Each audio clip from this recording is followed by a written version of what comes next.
Now with an update. Good morning to you, Mr. Leader. Good morning. Thanks for having me back. Well, we've already heard, thank you. We've already heard from Senate Republicans that it's DOA in the Republican-controlled Senate. You're in the House. You're not crazy about it either. No, I'm not crazy about it. Democrats are not crazy about it. Democrats talked about this bill going nowhere. And it's really sickening that the Democrats are using this opportunity to enforce their socialism. Remember, what is this bill that they just passed on Friday? Well, it's about pot. It's about prisoners. It's about politicizing election law, prioritizing illegal immigrants, and pensions. These are all things that are socialist wish list that they've been trying to pass long before COVID ever came to this land. And that's exactly what they're trying to do, knowing that it will not go anywhere. They're just using this as an opportunity to restructure government. And I'm not just saying that. That's what Democrats say. Joe Biden said it the other day. Their whip said it, Clyburn. It goes beyond AOC, is now throughout the entire Democrat socialist base of what they want to utilize this opportunity to. Because when we wanted to help small businesses with their loans, Nancy Pelosi went to the freezer to stop it. What about the fact that while she has her list, and it's now apparently going to be negotiated between the parties, the stakeholders in this particular piece of legislation, it's very clear Republicans would like liability protection for employers and businesses against frivolous lawsuits, as it was described.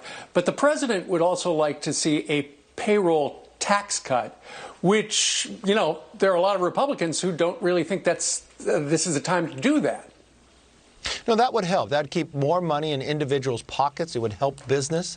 What we've been able to do as Republicans, look what we've been able to do with the small businesses, save more than 30 million jobs, even though the Speaker, every single time we went to move a bill, had held it up, because she held it up for always the same time, changing election law, doing something about pensions and prisoners and others. And that's not dealing with COVID. We should focus on COVID, have the ability to open up safely.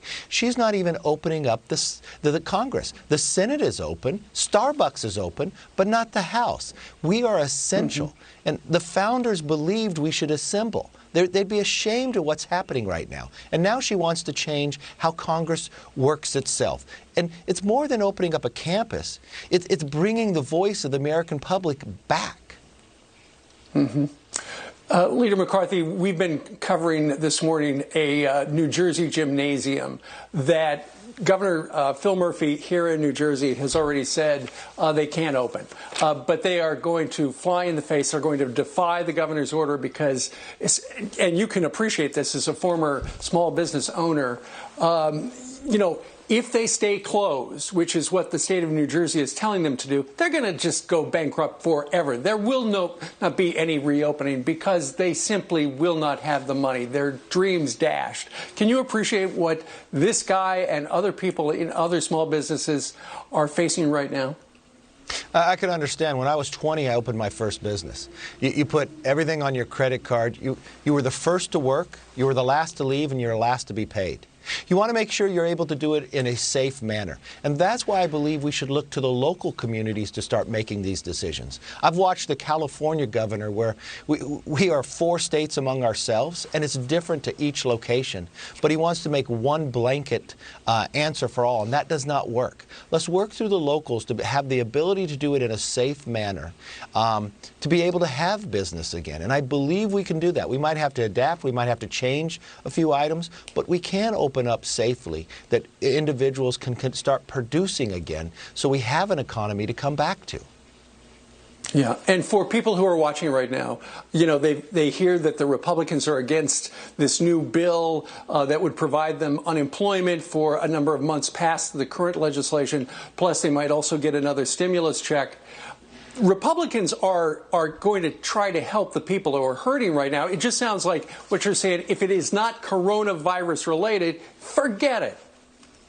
Yeah. What I'm finding is all the things that the Democrats advocated for, the reasons why Speaker Pelosi held up the CARES bill that dealt with unemployment, gave the small businesses the loans, was able to give the state and the hospitals money. She held it up because she wanted to change election law. She wanted to focus on cannabis. She wanted to focus about pensions. Well, we were able to keep that out. Yes, she got more money for the Kennedy Center. But now when the Democrats crafted their own bill, the focus was on those items, those socialism items that they wanted to bring up, nothing about COVID.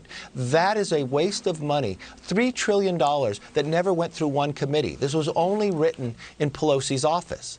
And they knew it wasn't going anywhere. You talk to Democrats, they didn't like it, they didn't want it. And it's the only reason she brought us back and to change the election law on how the House will work. Because the House is essential. We should be working.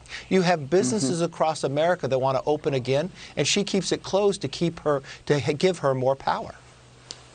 All right. We appreciate you, even though the House is not open. You showed up for our interview today. I will still be Ken McCarthy working. of California.